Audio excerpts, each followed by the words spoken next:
What's up, y'all? It's your boy, the Otaku Guitarist, aka Brad Ladd, coming at you with my first long-form content video. Yes, it's long overdue.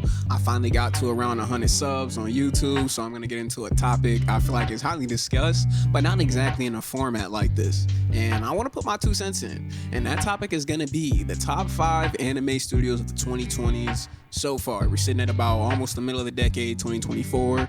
We've been blessed with some insanely good anime adaptations these last 4 years, and I'm here to point them out. But before I get into this, I ask that if you guys enjoy anime talks like this, it's my first time doing something like this, but if you mess with it, hit like and subscribe for me, as it really helps me grow this little base that I got so far, so I can keep working at this long form stuff. And with that out of the way, let's get into it. Anime viewership, manga, video games, and merchandise sales are at an all-time high, with the anime and manga industry's global market value sitting at around 30 billion USD as of 2023. And even with the pandemic hampering markets around the globe for the first couple of years of the decade, the industry is expected to reach a global market value of around 60 billion USD by 2030, according to Grand View Research. That is almost doubling in value in less than 10 years, which is absolutely monstrous. Compared to just 10 years ago, or 12 years ago, 2012, right? The global market for anime and manga products was valued at around 16 billion USD. To have almost doubled that in about 10 years' time during a viral global phenomenon pandemic is just insane. Some would even argue that while the pandemic hurt factors such as production, translation, dubbing, adapting, all the good stuff that falls under the general production umbrella, the pandemic indirectly helped the anime industry in other facets, with huge spikes in viewership, merchandise sales due to people being home, and monetary incentives that were provided in various countries worldwide to try and offset the blow to consumer spending due to them being home. I would agree with that point to a certain extent, but consumer spending is not the main factor of why anime is so popular right now. I believe the production studio's extremely hard work, dedication, and innovation is why we are enjoying and consuming anime at the rate that we are, and I'm here to recognize what I believe are the top 5 heavy hitters in anime production for the first few years of this decade.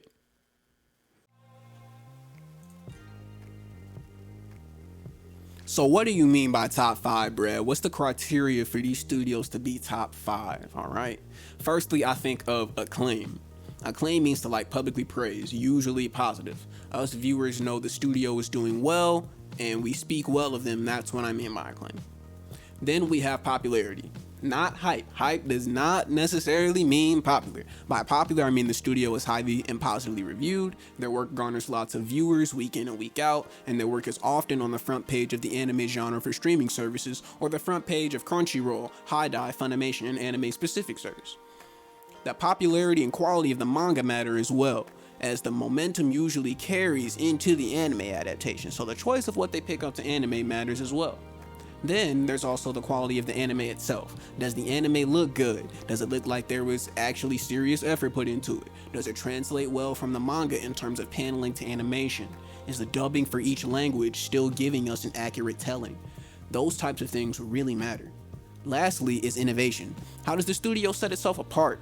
Are they pushing the genre to new heights? Are they able to just match or exceed the quality of their previous works? I believe all the studios that I plan to mention meet and exceed this criteria. This list is in no particular order, by the way, just a general top 5, and it's really just my opinion, so obviously other arguments can, and will be made.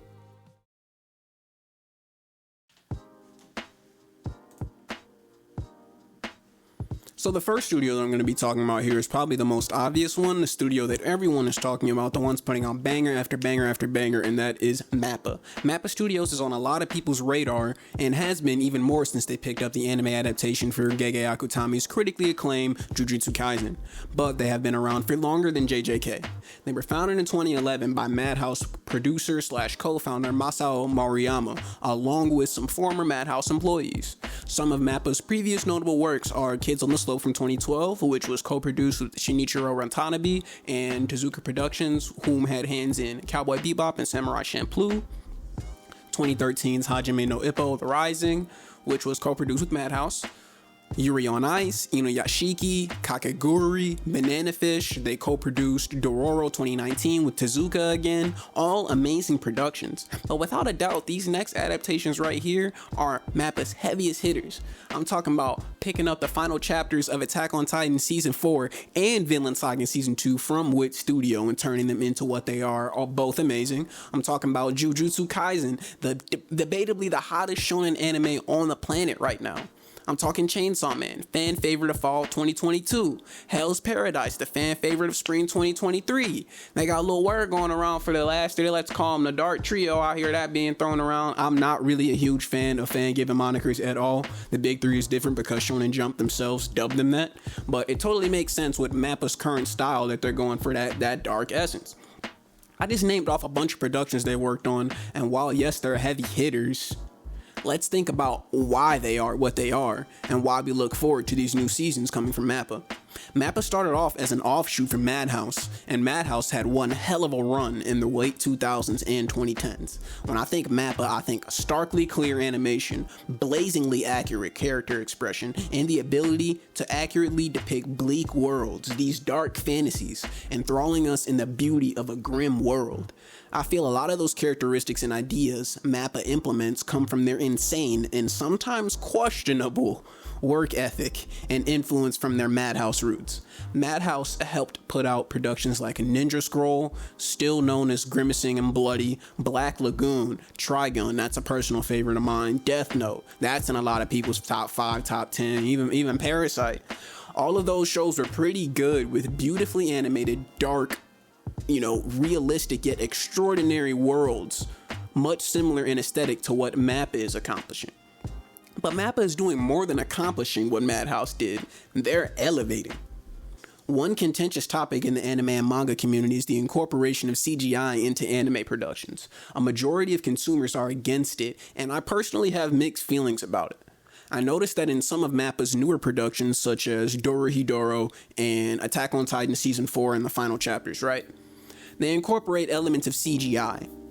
Dorohedoro in particular is actually pretty heavy on the CGI, and I was taken aback a bit at first, having flashbacks from the terrible 2016 Berserk adaptation, and I love Berserk, rest in peace Kentaro Miura. I'm caught up with the manga at this point, although at that point in 2016 I was not, but I just couldn't bear to look at it. So why did Dorohedoro change my opinion? Why did that do it for me? And honestly, I think it was time. With every company that dips their toes into CGI, another one will as well, and likely learn from the success and mistakes of a previous iteration. Dorohedoro to some feels quote-unquote robotic, or akin to a video game cutscene, but I implore you to look back at a scene from that 2016 Berserk and then watch one from Dorohedoro, absolute night and day. And you can see the improvement in the motion, character expression, and realism in their environments. Speaking of environments, that's what the MAPPA-led Attack on Titan adaptations did really well in my opinion. Their background environments had CGI incorporated very smoothly, along with the weapons like the new ODM gear and thunder spears. Even the Titan's CGI looks really good, and frankly it's fresh, sleek, and innovative when done properly. They even did some of that in Jujutsu Kaisen 0 with Yuta and Rika's powers and those fights. Though I feel some people's contention with it being used heavily, I feel like a CGI over hand-drawn style, kind of like semi-incorporated, could work. Much like Trigun Stampede, which I liked, or focus on it using it for background realism, weapons, powers, and accessories. MAPPA is starting to find their footing with it, and with their already amazing, albeit suspicious, efficiency with how many productions that they take on and what their workforce is rumored to be like, and they continue to captivate the modern audience, and with proper incorporation of the CGI idea, they can reach even greater heights. Next up is going to be Studio Bones, which might be my personal favorite on this list. Studio Bones really captured me as a teenager, as they had one hell of a run during the 2010s and have kept that up in the new decade as well. Bones was founded in 1998 by former Studio Sunrise employees Masahiko Minami, Hiroshi Osaka, and Toshihiro Kawamoto, something that seems commonplace with animation studios to have former employees leave and then form their own company offshoots for good reasons and bad. Anyways, Bones produced some hits in the 2000s like the OG 2003 Full Metal Alchemist, Eroica 7, Ouran High School Host Club, Full Metal Alchemist Brotherhood, which is many people's favorite anime and it's in my personal top 5. They also did Soul Eater. They are most recently known for doing hit anime adaptations such as My Hero Academia, Mob Psycho 100, Skate the Infinity, and Bungo Stray Dogs, all of which had premieres or continuations in the early part of this decade. There's not much else to say about Bones besides the fact that they are extremely consistent in their works and seem to really play to their strong suits in terms of genre or narrative of anime that they adapt. From what I observe, they're very good at translating that coming of age adventure to the big screen while keeping those shonen battle elements that we enjoy as well, with top tier titles like Mob Psycho and My Hero. While the manga for My Hero was quite successful, which led to an anime adaptation, the anime became one of the biggest in the world, highly ranked in popularity and fandom after just a couple seasons. Everyone loves cosplaying their characters. The viewership numbers for the anime when they premiere a new season is always through the roof, and the manga is still consistently selling well, most likely due to the success of the anime roping more people in to go check out the manga. It's definitely a group effort, but anime is promotional material for the manga first. I want you guys to think about that. If a manga gets an anime adaptation and it doesn't do well, what happens? The anime is either canceled or not renewed, and the manga soon finishes or diminishes in sales afterwards. We've seen it 1,000 times. Not with My Hero, likely because of the effort that went into its anime adaptation. Some viewers believe that anime studios' jobs aren't as hard as it is for manga writers and editors, as the story is already written, just animate it, when it truthfully is not that simple. Otherwise, every anime would be fire, and that just isn't true. There's direction, consumer reception, translation, how to dub it, animation obviously, but the execution of that animation process, all of that goes into making an adaptation that people consider top tier. And I can definitely and confidently say Studio Bones is a top 5 studio of the decade, with their tradition of consistency and turning great manga into amazing anime following them into the new decade.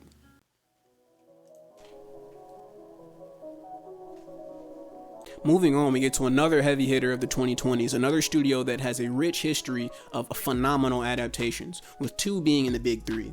And that animation studio is Studio Pierrot, or just Pierrot. Pierrot was founded in 1979 by Yuji Nunokawa, formerly of Tatsunoko Production. Pierrot is responsible for adaptations of Naruto, Bleach, Yu Yu Hakusho, Sayuki, Ghost Stories, and more.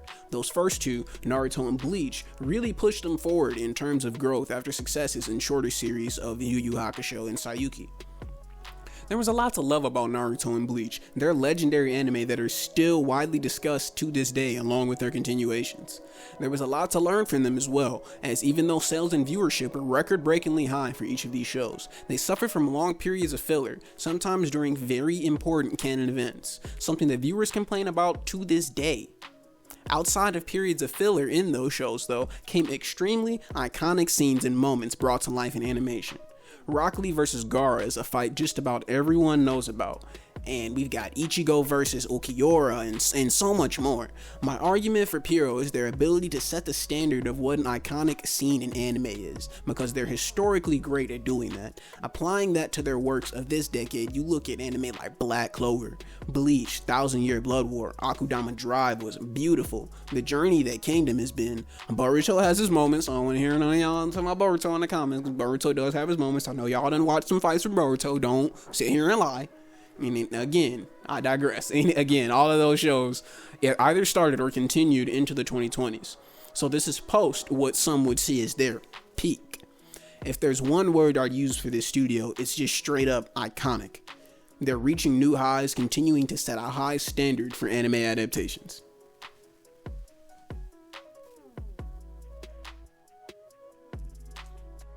Next up is Wit Studio. Wit Studio was founded in 2012 by Production IG producers as an offshoot of IG Port, acting as another subsidiary studio with George Wada of Production IG as president of Wit. If you're not familiar with Production IG, they're responsible for anime like Ghost in the Shell, Haikyuu, Psycho Pass, and Kuroko's Basketball. A lot of hands and minds of IG work under Wit now, so they started with a very sound foundation in terms of operation execution, which got fumbled down the line, but it seems that they're starting to find their footing again. Some might see this pick as confusing, as Wit has recently had to turn over some of its best work like Attack on Titan and Vinland Saga over to MAPPA. This was mainly due to the scale of AOT picking up and being unable to allocate resources towards it at the time, and Vinland Saga was out of the budget as well. Wit still had a good track record, being responsible for anime like the first 3 seasons of Attack on Titan, the first season of Vinland Saga, Great Pretender, Seraph of the End, and After the Rain. Most recently in the 2020s, they brought us hits like Ranking of Kings and collab with Cloverworks for Spy Family, 2 anime that have become beloved by fans worldwide. Although they may have lost some great shows, their previous work on them still lives on. Their newer productions are fantastic as well. Spy Family with Cloverworks and Ranking of Kings have a lot of viewership and have gotten a lot of attention in 2022 and 2023, with more of both shows still coming in later seasons. They may have had to pivot away from large-scale shonen productions, but their works on smaller scale, more feel-good anime like Spy Family and Ranking of Kings seems to fit Wit much better in terms of execution and meeting deadlines. Apparently they're supposed to be working on a DC Comics based Suicide Squad anime adaptation as well, which there's recently been some news about, so we'll see what comes out of that. Overall, I picked Wit for their ability to bounce back in the new decade and really find their niche after moving on from amazing works to create potentially even better works for the future.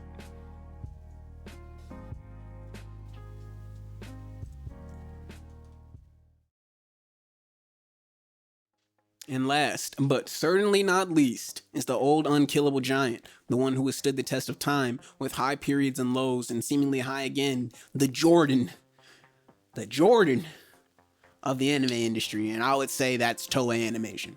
Founded all the way back in 1948 by Kenzo Masaoka and Zenjiro Yamamoto under the name Japan Animated Films, they would take the name Toei Doga, or Toei Animation in English, in 1956, then solidifying the name Toei Animation for all productions in the late 90s. Toei Animation is responsible for, without a doubt, some of the biggest and baddest and best anime to be adapted ever, and that is not an understatement. We all know what they did, man. Dragon Ball, OG Dragon Ball, Dragon Ball Z, Dragon Ball GT, as contentious as that can be, Dragon Ball Super, One Piece, Yu-Gi-Oh!, Cyborg 009, Sailor Moon, Saint Seiya, a lot of the old Transformers, Digimon. I could seriously go on with hit after hit of what they did, but man, Toei Animation was and is the childhood of many generations, spanning an almost 80-year history of contribution to anime, video games, and merchandising. They have had hit anime in every single decade since the 1970s, and the 2020s are not short of great adaptations from Toei either. Since 2020, we've got the continuation of the seemingly never-ending One Piece, the last of the big 3 that is still ongoing with the manga and anime. And One Piece has come a really long way since its debut in 1999, with scenes in its latest completest arc of Wano, and being even, we want to go even further than Wano. We can talk about the anime debut of Year 5 being straight movie quality. Their reboot of Digimon Adventure was also well received and had a decent run from 2020 to 2021, and Dragon Quest The Adventure of Dai was beautifully animated and well received. Akira Toriyama, rest his soul, originally did a lot of character designs for Dragon Quest video games, and you can clearly see his influence to this day in works like The Adventures of Dai anime. Speaking of Toriyama Sensei, there is confirmation of Dragon Ball returning in 2024 with Dragon Ball Daima. Toei did fall victim to a ransomware attack back in 2022 and threw off the production schedules of some of their works, but we're likely getting back on track, wrapping up the first quarter of 2024. You could totally say they're being carried by One Piece right now, and frankly, I would totally agree with you. There's a lot of budget and vision behind One Piece right now, as Eiichiro Oda brings us into supposedly the last part of the story. We will see about that, and that vision is being enjoyed by millions of people worldwide. This is the best One Piece has ever looked, felt, and frankly ever been, as it continues to be in the top 5 most watched anime on Crunchyroll and Fuji TV whenever it's in syndication for a new season.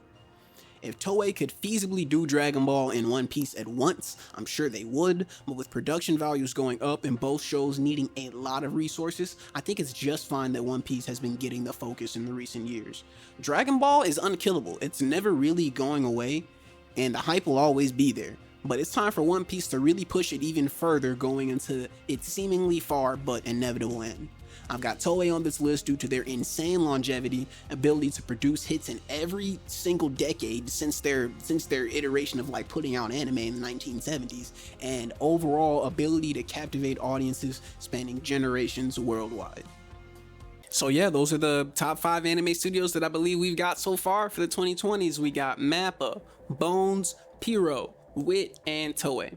I'd like to give honorable mentions to Ufotable, who did Fate Zero and Demon Slayer, Studio Trigger, who did Kill la Kill, Little Witch Academia, and most recently Cyberpunk Edge Runners, and finally A1 Pictures with anime like Fairy Tail, Sword Art Online, Erased, and Solo Leveling. I was really looking for studios that gave us productions that really breathed life into this genre this decade, setting a new standard for modern anime and the evolution of shows already established. While my honorable mentions had some great adaptations, I felt content with the list that I ended up with in the end. This is all just my opinion, by the way. Like, what I believe are the top 5. You could definitely argue other cases as well. A1 Pictures was the hardest to leave off this list, as I really enjoyed what they did with Kaguya-sama Love is War, what they're doing now with Mashle, and Solo Leveling. Solo Leveling was one of the most anticipated adaptations slated for this year, with great retentions in the episodes that are out now, so they just got that going for it.